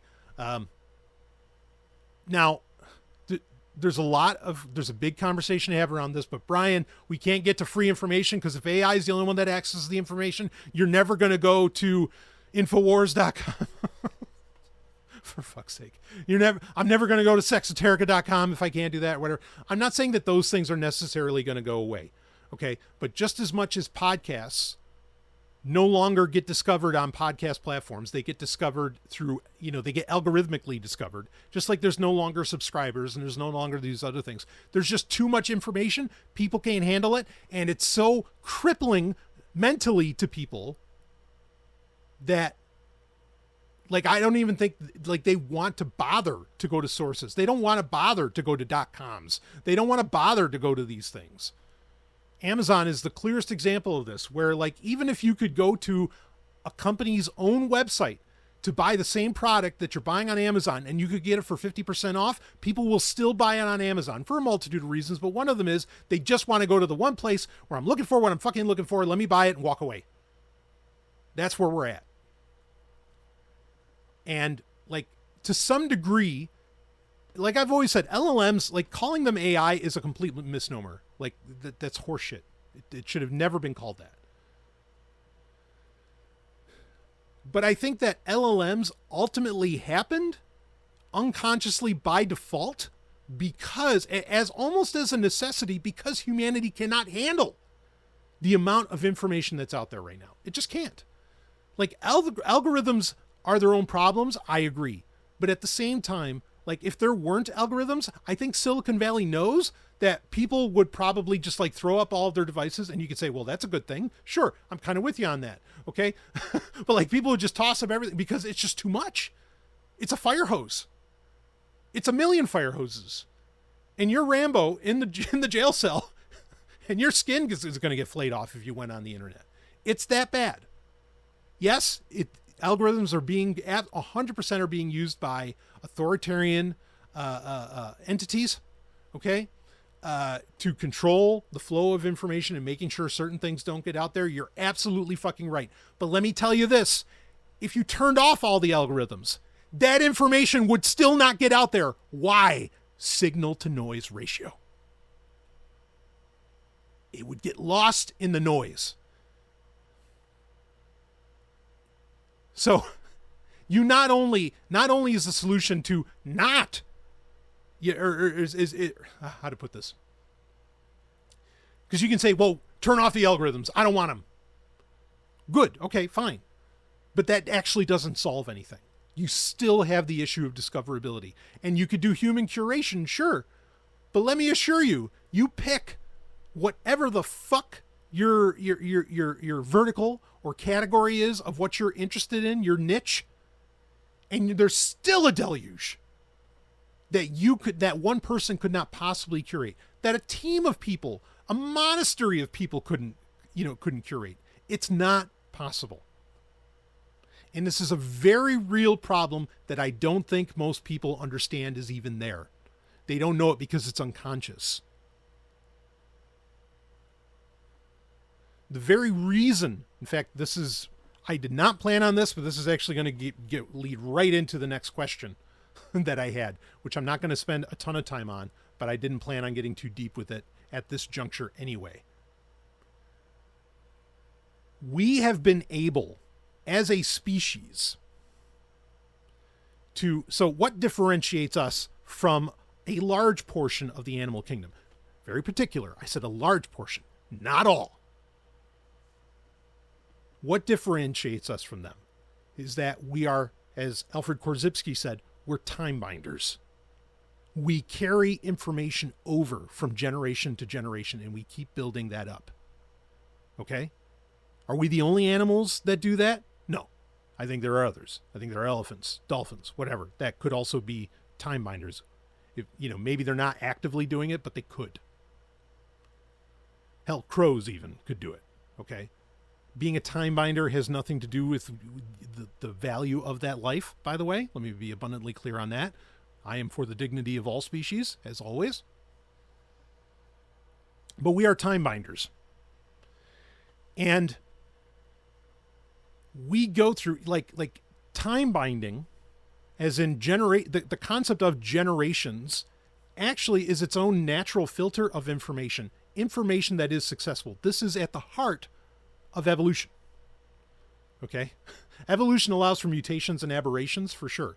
And the successful ones, the ones that are able to survive either through strength or kindness, empathy, things like that. Strength is not the only guarantee, nor is it a guarantee of survival. All right? This idea of, in some ways you could even say birth and death, like this concept of generations, this concept of evolution of the next generation is what allows for, it's a natural filter for information that is useful and information that is not. And that information can be like something in a book, or it could be DNA, if you want to get, that brass tacks on it. We are at a point in our time binding where that natural filter, that generational filter, or that, shall we say, filter of certain groups, say secret societies, guilds, whatever, where that filter no longer exists.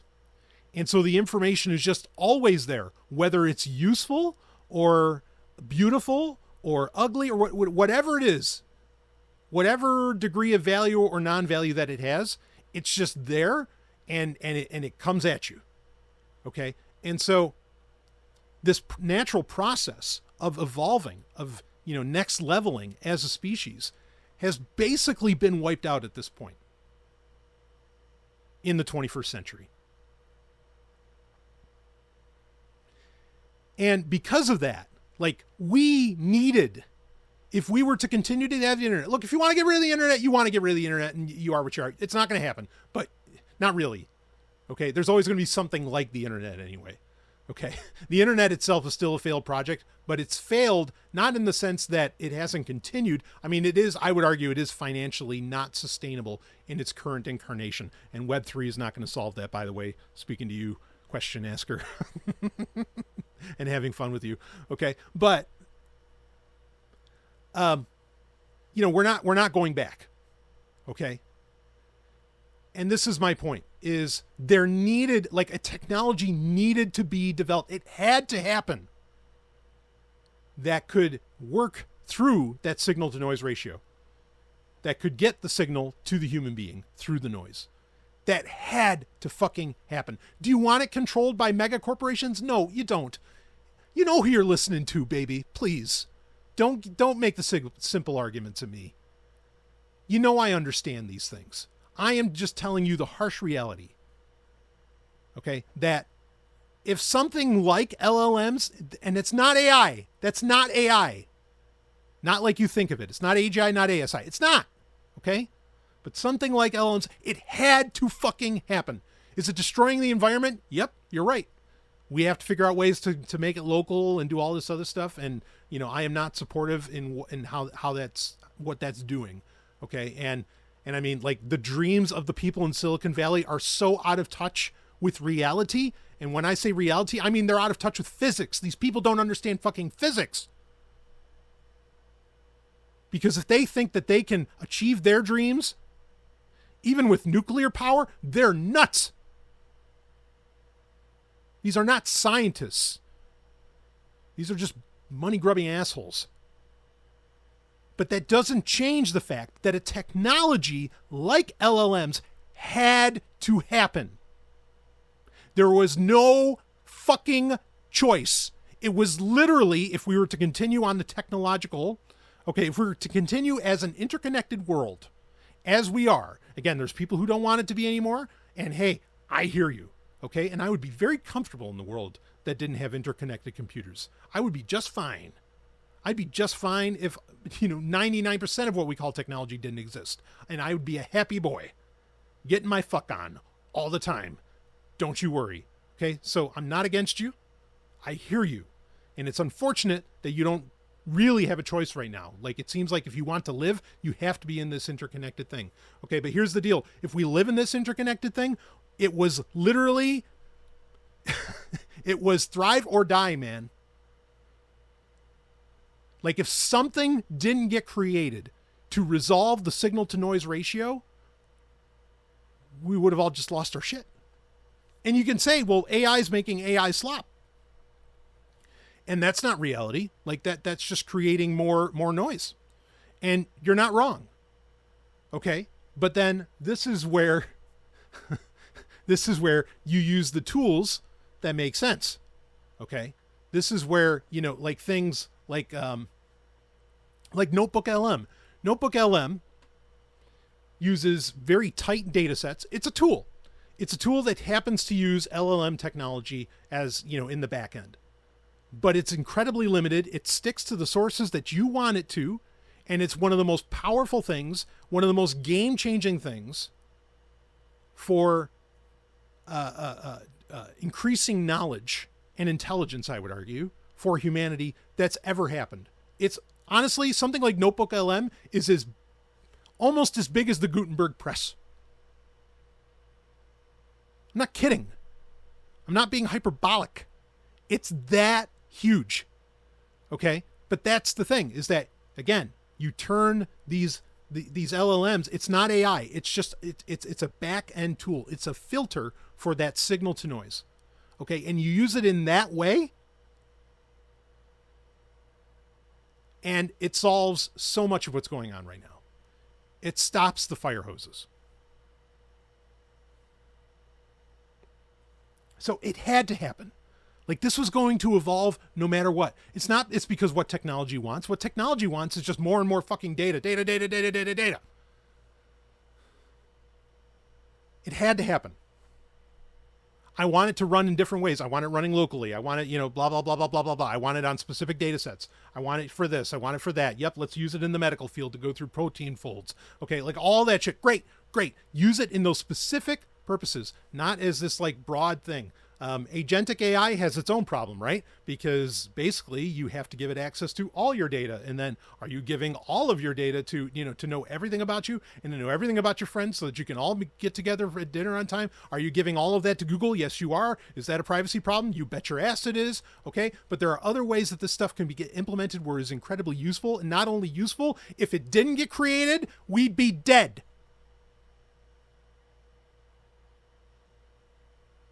Because we can't fucking handle the amount of information that's in front of us.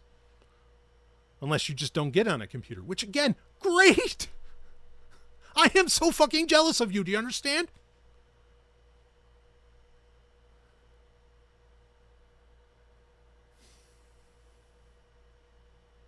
This is where we're at. Okay? And there have been, shall we say, better portions of ourselves who have known this for a very long time. Okay? That like you have to, like that this, I mean, they wouldn't use these terms because this has been happening for thousands, tens of thousands of years perhaps, where some knowledge has to be preserved, protected, carried down. And in fact, it needs to be very careful how it gets disseminated because you do not want it to be the fire hose, because we can't handle the fire hose. And so you end up with things like, say, secret societies, or you end up with priesthoods that, are preservers. They're not censors. At least they're not meant to be. I know they can become that, and that's a problem, and that's wrong if there are right and wrong. Okay? But there will always, always, always be like mystery schools. All these kinds of things. People who hold on to this very special knowledge, okay, and they need to. In fact, I was going to mention him anyway. So this is going to get into the next question. Okay. A great book that I recommend. I'm not saying I 100% agree with it. There are some conclusions that I think are, but Alexander Bard's Process and Event.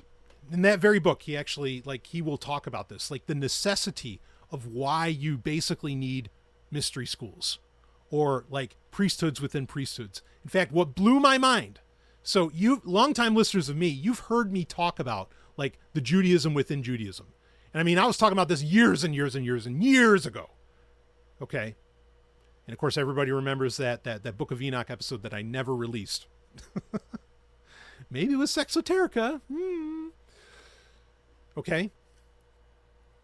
That there was a Judaism within Judaism.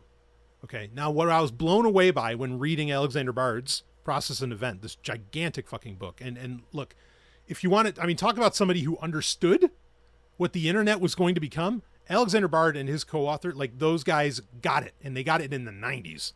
These are philosophers so far fucking ahead of their time. It's insane. And Alexander Bard is a Zoroastrian, so I have a lot of respect for him in that regard as well. Okay.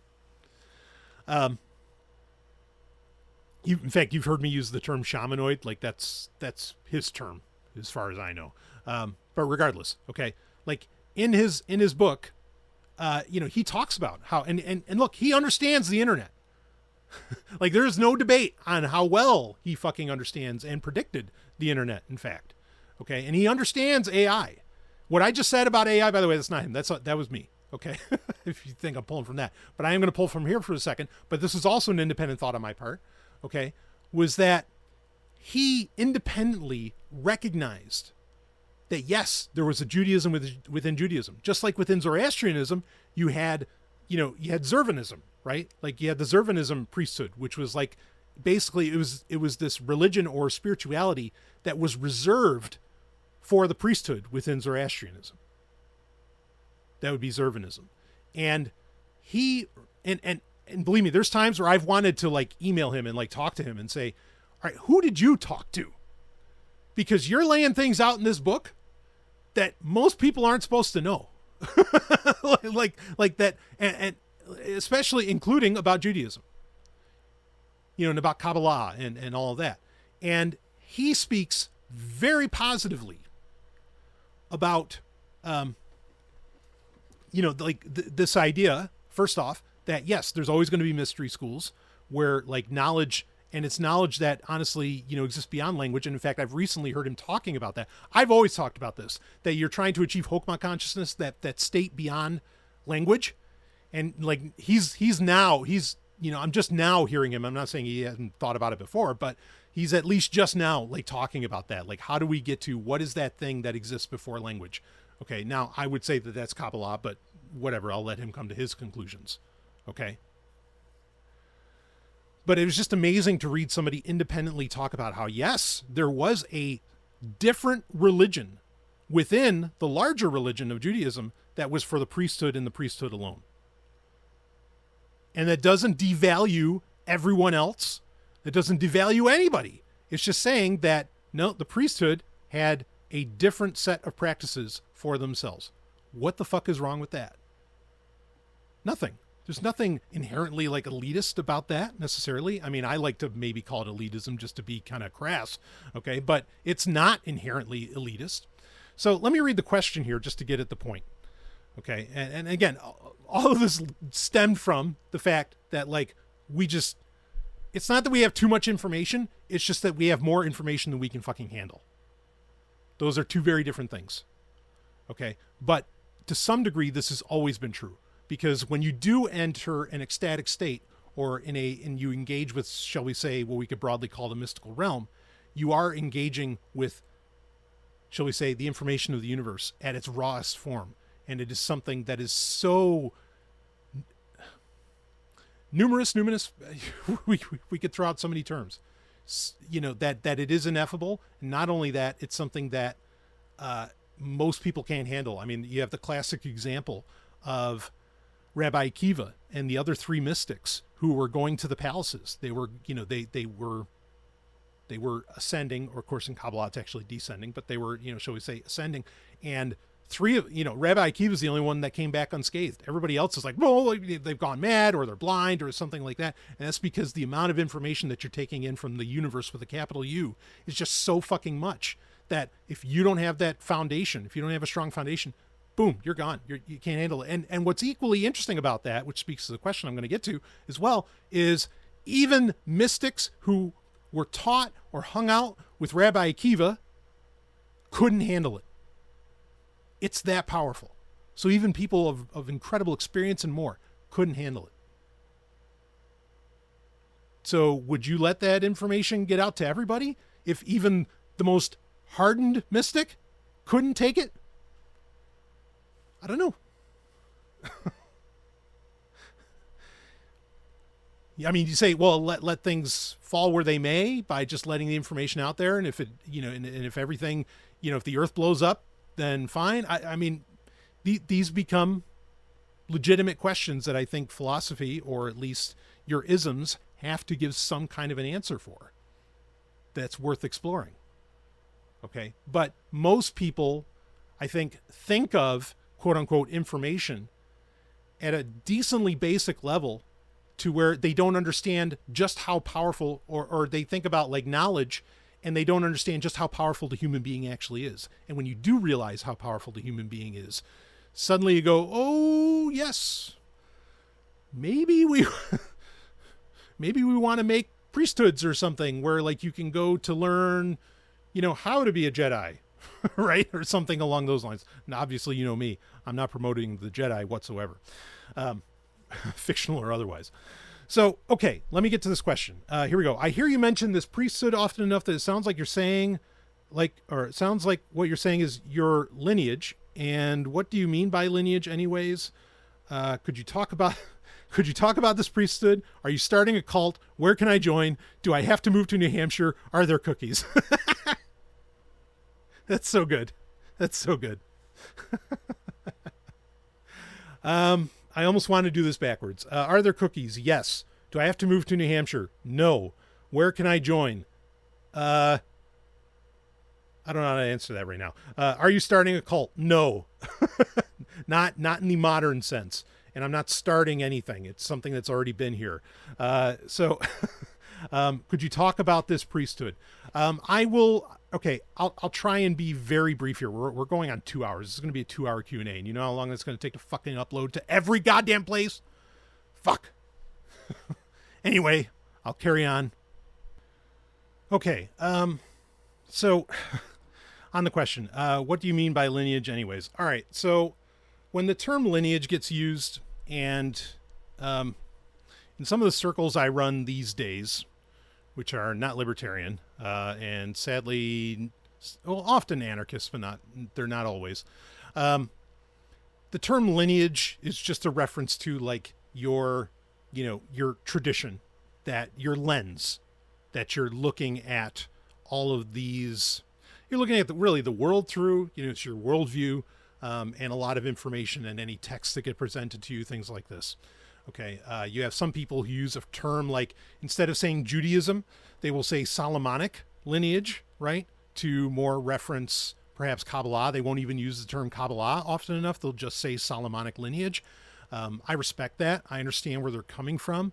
In fact, I mean, like, it goes right back to, not that I've ever heard any of these guys say this, but I know it. It would go right back to like what Abraham Abulafia, arguably the greatest Kabbalist to ever live, and also one of the people who I think never died. No, that isn't. Again, he's from he's from like almost 1,000 years ago. He is not the person that I saw. But his claim was that Torah didn't come to full fruition until the Solomonic texts. So to say a Solomonic lineage is really like another way of saying Kabbalah, I think. I think that's fair to say. But anyway, I don't ascribe to that term necessarily. I mean, yes, I am a Kabbalist. I like to think I'm even more than that, but that's besides the point. So Solomonic lineage is a fine thing to say. There are other people who come from, a Zoroastrian lineage or whatever. Lineage just means what it means. And just different terms get used to describe certain things. And I think that this is incredibly helpful, because if you just say you're like, like that you practice Judaism, there's so many Judaisms, right? Just like there's so many Buddhisms. Like there's not just Buddhists, like you have so many different schools of thought within that. And so really lineage is just, again, another way of saying schools of thought. And I think that's a wonderful thing. My lineage, yes, is Jewish. It's Hebrew. It's whatever. But like most Jews you talk to, most Kabbalists that you talk to would not include like the works, into their lens, say the works of Ahmed Osman, who has done, in my opinion, inarguable work showing that the Hebrews were actually Egyptians, and that a lot of what's described in the writings within the Tanakh is actually Egyptian history and not some like separate history of some other people. I don't think a lot of Kabbalists would necessarily say that Atlantis existed. So, there's differences there. And, what would that kind of school of thought be called? Great question to ask, But if I were, to try and very quickly describe my lineage, I would actually say, and I've said this before on Q&As, that my lineage directly goes back to the Sadducees. Okay, which this is what was interesting about Alexander Bard's work, in that he said the Sadducees were basically the priesthood within the priesthood. Like they were this, they're on the inside of the inside. Like they're the Judaism within Judaism. He hit it. I don't know who the fuck told him that. Okay, because I know that, but that was information that was handed down. Like that was oral shit. You don't really find that in writing. And so like I said, there's many times where I want to reach out to them like, man, who have you talked to? Because they know shit. And I don't mind it being out there, because it doesn't change the fact that like, okay, some of the ritualistic practices and other stuff may never be out there. Okay. But the knowledge of that's what that is, I think is incredibly important right now, because I think that the concept of mystery schools, okay, are very important, or if you want to call them secret societies or whatever, like we need those again. And it's not that they're not out there. There are some out there, but there needs to be more, especially in our technological age, to get us through all this shit. So yeah, the Sadducees. Now, you can go on Wikipedia and like, oh, what do the Sadducees believe? And you're not going to find a whole hell of a lot. And there's a reason for that. It's because it was effectively a secret religion, within like the what could be considered the priesthood itself. Now, I mean, I could spend so much time, and I don't want to do that right now because, again, I'm going to be going over 2 hours here in just a second, or in just a couple minutes. But I can, maybe I'll save it for another Q&A if you want me to describe that some. But this priesthood, okay, here's the most important things I want to say about it. It does not think itself better than anyone else. It does not exclude information because it feels like superior or that it's necessarily the only ones that can handle it. It's something more done out of necessity. Okay? It is not a cult in the modern sense of the word. It is a cult in the anthropological sense of the word, yes, which there's nothing wrong with that. There's tons of cults. Christianity is, I mean, just about anything you could think of, any ism you could think of, it would effectively be a cult anthropologically. Okay? So, in one sense, almost everybody can belong to a cult. Almost everybody's in a cult of some kind, anthropologically. Unfortunately, I don't know that we have like an analogous term for cult to use. So that's why I always have to say in the anthropological sense. All right. So there's nothing wrong with cults. There's something wrong with modern cults, but not anthropological cults. Okay? Make that abundantly clear. It is not something I'm creating. It is something that pre-existed for an incredibly long period of time. It is something that, to some degree, like, yes, I have to dig out other details, because a lot of information is lost for a multitude of reasons. But yeah, I want to be so super clear on this. I am not doing this podcast. I'm not doing Sexoterica. I'm not doing any of that stuff because I'm trying to create like some kind of neo priesthood or a modern cult of some kind or anything like I have absolutely no fucking interest in that. None. Okay? And I only ever briefly talk about it because I want you to understand that I am seeing things through a specific lens that I consider to be a truth, not the truth. And like, I'm almost to the point that I don't even want to use terms like Kabbalah and other things just because it comes with so much baggage and exclusivity and other things that I don't think are helpful in getting us past the present dystopia that we live in. And I just want to use other terms and other things. Like even though, and this is why I use the word lineage, even though my lineage is, what I'm rooted in and what my foundation is in, and certainly the lens that I see through. So it is talk about a tightrope. It is a tightrope that I walk. Okay. And again, I am by no means claiming to know more than I know. I am by no means claiming that I have the truth.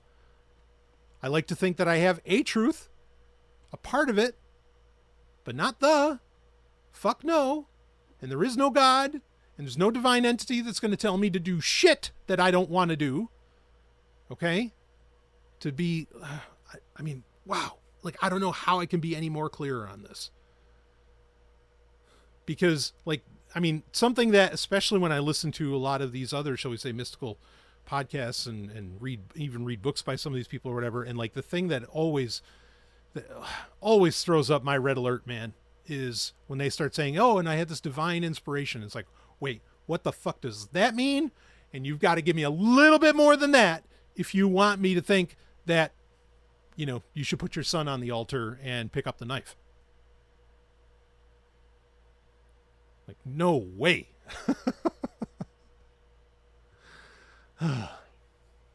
So I don't do things based upon what spirits say to do. I don't. And I have real problems with anyone that claims that they do.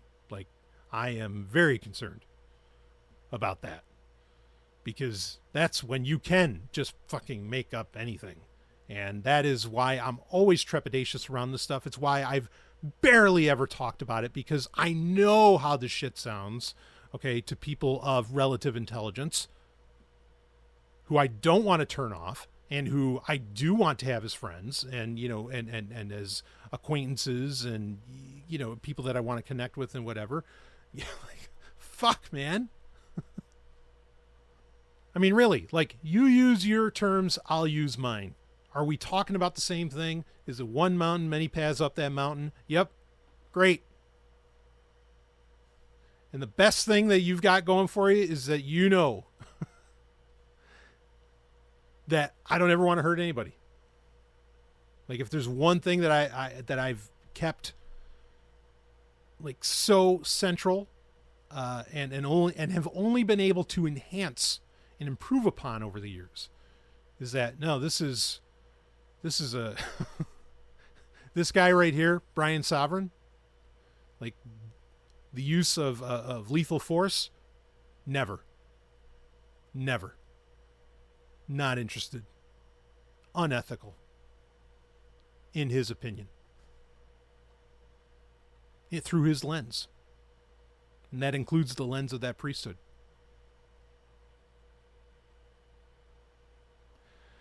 So, guess what? I'm harmless. Anyway, I think that's it for now. Again, we're over 2 hours. You know, I will get into the priesthood discussion more for people that are somehow interested. But folks, I am not, like, I cannot stress this enough. Like, you don't have to do anything that I ever say to do.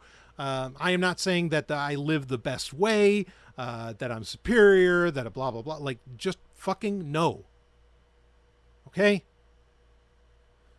Like other people say, or like others have said, even better than I, like, go live your own myth. Go write your own fucking gospel.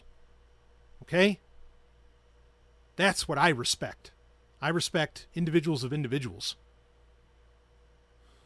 But if you're interested, and if you find something that I talk about helpful and useful, great. Great. And in the abstract sense, what I talk about, should it, you know, is it something that I think would be implemented, you know, and be helpful to have going forward, you know, like people practicing, you know, magic, spirituality, and so much more? Yes. Great. In the abstract. Totally. But you do you. Okay? Okay. I'm going to wrap this up with that. I probably didn't have to say all that, but it was really, really important to me that in the annals of time and the internet, that it gets seen that Brian SOVRYN said, I don't fucking want this shit to be this way. I am not telling you to do what I do. I am not all that. Okay? Great. All right. I will see all of you, on the other side.